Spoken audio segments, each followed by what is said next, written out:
गोस्वामी तुलसीदास जी ने संकल्प लिया था कि मैं विवाह नहीं करूंगा।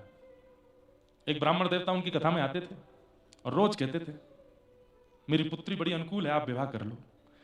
गोस्वामी जी बोले मैं विवाह नहीं करूंगा, मैं बस ये यश गान और यश लेखन में ही मेरा जीवन निकलने वाला है।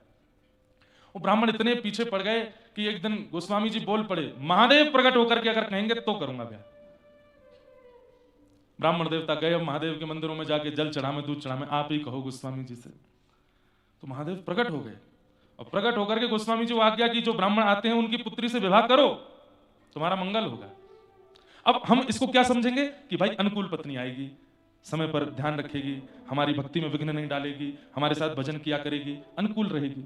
लेकिन आई तो अनुकूल ही, लेकिन गोस्वामी जी ये सुनकर के कि महादेव ने प्रकट होकर के कहा है कि इस कन्या से ब्याह करो, तो भाई ये तो सर्वोपरि है। अब तो गोस्वामी जी इतने न्यौछावर हो गए, विवाह के बाद उसी के संग रहते हैं, उसी के संग खाते हैं, उसको देखे बिना रहते नहीं। एक समय आया और रात्रि सोते हुए गोस्वामी जी को छोड़ के वो अपने मायके चली गई। 5 साल हो गए, जान ही नहीं देते। तो विरह व्याकुल होकर के जब नदी पार की, पहाड़ पर चढ़ गए, कांटे लगे हैं, सर्प से रस्सी बना करके पार कर रहे हैं, एक शव को नाव बना करके नदी पार कर रहे हैं।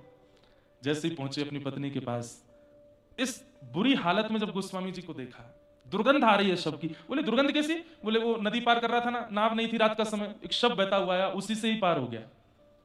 आज की कन्या होती तो क्या बोलती, कितना एफर्ट किया मेरे लिए। पहाड़ पे चढ़ना था, रस्सी नहीं थी तो सर्प को रस्सी बना के चढ़ गया।